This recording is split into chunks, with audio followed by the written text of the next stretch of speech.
নমস্কার, আমি অভিজিৎ। আজকের মার্কেট আপডেট নিয়ে চলে এসেছি। আজকে 3 সেপ্টেম্বর। 3 সেপ্টেম্বরে মার্কেট আপডেট আমরা চেক করব। তার আগে অবশ্যই রিকোয়েস্ট করব চ্যানেলটিকে সাবস্ক্রাইব করার জন্য, যাতে আপনি রেগুলার বেসিসে ভিডিওর আপডেটগুলো পেয়ে যান। মার্কেট ক্লোজ হওয়ার পরে নতুন সাপোর্ট আর রেজিস্ট্যান্স লেভেল কী হবে সেই আপডেটগুলো দেওয়া হয়, এবং মার্কেটের যে আপডেটগুলো পার ডে দেওয়া হয় যাতে আপনি আপডেটটা পান, তার জন্য অবশ্যই চ্যানেলটিকে সাবস্ক্রাইব করে রাখবেন।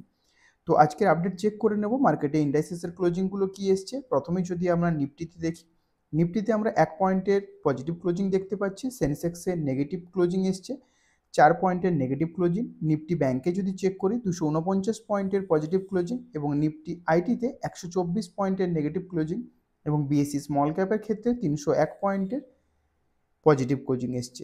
আমরা যদি অ্যাডভান্স ডেডলাইন চেক করি, এখানে ক্লিয়ারলি দেখতে পাচ্ছি অ্যাডভান্স ডেডলাইনে 1224টা স্টকের পজিটিভ ক্লোজিং এসছে, 1208টা ডেডলাইনে এসছে। আমরা যদি ওয়েটেজ হিসেবে চেক করি মার্কেট ক্যাপের ওয়েটেজ হিসেবে যদি চেক করে নিই, এখানে দেখতে পাচ্ছি নিফটি 50তে 21টা স্টকের পজিটিভ ক্লোজিং এবং 29টা স্টকের নেগেটিভ ক্লোজিং এসছে। এবং ব্যাঙ্ক নিফটির ক্ষেত্রে যদি আমরা চেক করি, এখানে 6টা স্টকের পজিটিভ ক্লোজিং এসছে এবং বাকি 6টা স্টকের নেগেটিভ ক্লোজিং এসছে। এরপরে আমরা যদি চার্ট ভিউ চেক করি, নিফটি ব্যাংকের ক্ষেত্রে যদি দেখেন, আমি আগের থেকেই বারবার বলছি 51,000 যে লেভেলটা রয়েছে 51,600 বা 800 লেভেলটা, এই লেভেলটা ব্রেক হওয়ার পরে হয়তো একটা ভালো মুভমেন্ট দেখা যেতে পারে। আজকে কিন্তু যদি 1 আওয়ার টাইম ফ্রেমে দেখেন, একটা ট্রেন্ড লাইনের মধ্যে কন্টিনিউয়াসলি মার্কেট চলছিল। এখানে যদি ভালো করে দেখেন, আজকে এখান থেকে একটা ব্রেকআউট এসছে। যদি ক্যান্ডেলটা আপনি চেক করেন, 1 আওয়ার ক্যান্ডেলে দুটো 15 ক্যান্ডেল বা 15 মিনিটস ক্যান্ডেলে যদি চেক করেন, যে ব্রেকআউটটা এসছে সেটা হচ্ছে 3টের সময়। এই ব্রেকআউটে কিন্তু এই ট্রেন্ড লাইন থেকে বাইরে একটা ক্লোজিং এসছে এবং 600-র উপরে একটা ক্লোজিং দেখাতে গেছে। তো এরপরে কিন্তু মার্কেটকে যদি আপসাইডে মুভ করতে হয়, তাহলে 800 লেভেলকে অবশ্যই ব্রেক করতে হবে। তাহলে নিফটি ব্যাংকের ক্ষেত্রে আমরা হয়তো একটা ভালো মুভমেন্ট দেখতে পাবো। আজকে যদি ট্রেডের কথা বলি, তাহলে এই যে জোনটা আমি দিয়েছিলাম, যেটা 51,000 থেকে 51,500 লেভেল, নো ট্রেডিং জোন বারবার বলেছিলাম, এখানে যদি ব্রেকআউটের পরে আপনি কোনো প্ল্যান করে থাকেন, তাহলে কিন্তু আজকে এখানে মার্কেটে একটা আপনি ভালো মুভমেন্ট পেয়েছেন।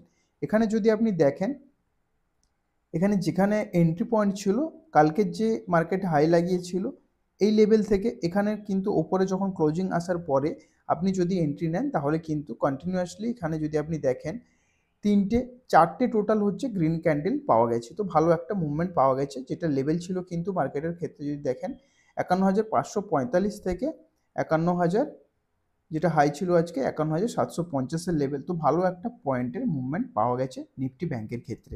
নিফটি ব্যাংকে কিন্তু ফার্দার যদি ওপরে যেতে হয় আরও, তাহলে কিন্তু 800 লেভেল অবশ্যই ব্রেক করতে হবে। 800 লেভেল ব্রেক হলে কিন্তু 52,000-এর লেভেল আমরা আবার দেখতে পাবো। আচ্ছা, নিফটি ব্যাংকের ক্ষেত্রে যদি আমরা, নিফটি ব্যাংক নয়, নিফটি 50-র ক্ষেত্রে যদি আমরা চেক করি, এখানে কিন্তু ক্লিয়ারলি দেখতে পাচ্ছি টোটালি সাইডওয়েজ চলছে, মার্কেটের সেম প্যাটার্ন চলছে। আপনি যদি পার ডে দেখেন, মার্কেট একটা হাই ওপেন হয়, তারপর কিন্তু পুরো ডে এখানে সাইডওয়েজেই মার্কেটটা ক্লোজ হয়। আজকেও যদি নিফটি 50-র ক্ষেত্রে চেক করেন, নিফটিতে কিন্তু একটা ওপেনিং যে এসছে হাইয়ে এসছে, কিন্তু তারপরে কিন্তু পুরো মার্কেটই সাইডওয়েজ ছিল। তো ডাউন সাইডে যদি দেখেন, এখন একটা স্ট্রং রেজিস্ট্যান্স জোন যেটা হচ্ছে 25,200। যদি আপনি কোনো বাইং প্ল্যান থাকে, তাহলে অবশ্যই 200-র কাছে কিন্তু একটা ডিপ এলে হয়তো বাইং প্ল্যান অবশ্যই করতে পারেন। আপসাইডের জন্য বলবো অবশ্যই 25,351 বা 350 লেভেল ব্রেক হওয়া দরকার, যার পরে হয়তো আমরা 450 লেভেলও দেখতে পেতে পারি মার্কেটের ক্ষেত্রে। এই হচ্ছে নিফটি 50-র গ্রাফ। নিফটি 50-তে কিন্তু কোনো রকম প্ল্যানিং করার আগে অবশ্যই রিকোয়েস্ট করব যে এখানে আপনি চার্ট ভিউটা ঠিক করে চেক করবেন, কারণ নিফটি কিন্তু ডেলি বেসিসে রেগুলার একটাই কাজ করছে, সেটা হচ্ছে হাই দিয়ে ওপেন হওয়ার পরে গ্যাপ আপ ওপেনের সাথে কিন্তু ফল আসছে এবং সাইডওয়েজ হয়ে যাচ্ছে মার্কেট। তো সেরকমভাবে কোনো ভালো ট্রেড আসছে না। নিফটি ব্যাংকে আজকে একটা ভালো ট্রেড এসেছিল, অপরচুনিটি, কিন্তু নিফটি 50-র ক্ষেত্রে সেরকম কোনো ট্রেড আজকে পাওয়া যায়নি। এখানে যদি ব্যাংক নিফটি এবং নিফটির কথা বলেন, নিফটি কিন্তু ভালো একটা জোনের মধ্যে রয়েছে, কিন্তু ব্যাংক নিফটির চার্ট সেরকমভাবে ইন্টারেস্টিং এখনও হয়নি। যতক্ষণ না 52,000-এর উপর আসছে, ব্যাংক নিফটি হয়তো ভালো মুভমেন্ট দেখতে পাওয়া যাবে না। ব্যাংক নিফটিতে কিন্তু ট্রেড নিতে গেলে আপনাকে এটা খেয়াল রাখতে হবে, ব্যাংক নিফটি কিন্তু যখন চলা স্টার্ট হবে, এখন চলছে না ঠিক আছে, বাট কিন্তু যখন চলা স্টার্ট হবে কন্টিনিউয়াসলি কিন্তু একটা ভালো মুভমেন্ট ব্যাংক নিফটির ক্ষেত্রে দেখা যাবে। আজকে এক্সপায়ারি যদি দেখেন, এক্সপায়ারি ছিল ফিন নিফটির। ফিন নিফটির ক্ষেত্রে যদি চেক করেন, ফিন নিফটিতে যে চ্যানেলটা ছিল, এখানে যদি আপনি দেখেন, ফিন নিফটিতে আপনি যদি 4 আওয়ারের চার্টে দেখেন, তাহলে কিন্তু একটা চ্যানেলের মধ্যে কন্টিনিউয়াসলি চলছিল। লাইনগুলো ডিলিট করে দিই। এখানে যদি দেখেন ফিন নিফটির ক্ষেত্রে যে চ্যানেলটা কন্টিনিউয়াসলি চলছে সেটা হচ্ছে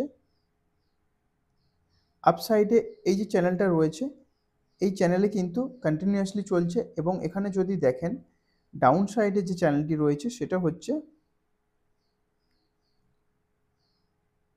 এখানে কিন্তু এই চ্যানেলে কিন্তু কন্টিনিউয়াসলি ফিন নিফটি চলছে।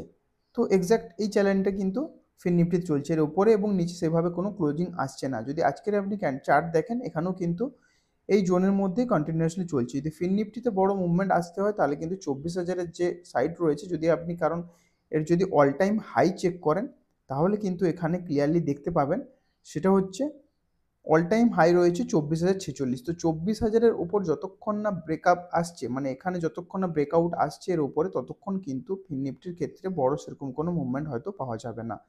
তো এই নিচে ছিল আজকে ফিন নিফটি, নিফটি এবং ব্যাঙ্ক নিফটির চার্ট। এক্সপায়ারিতে ফিন নিফটিতে সেরকম কোনো মুভমেন্ট পাওয়া যায়নি, শুধুমাত্র আজকে যদি মুভমেন্ট পাওয়া হয়েছে সেটা হচ্ছে ব্যাঙ্ক নিফটির ক্ষেত্রে।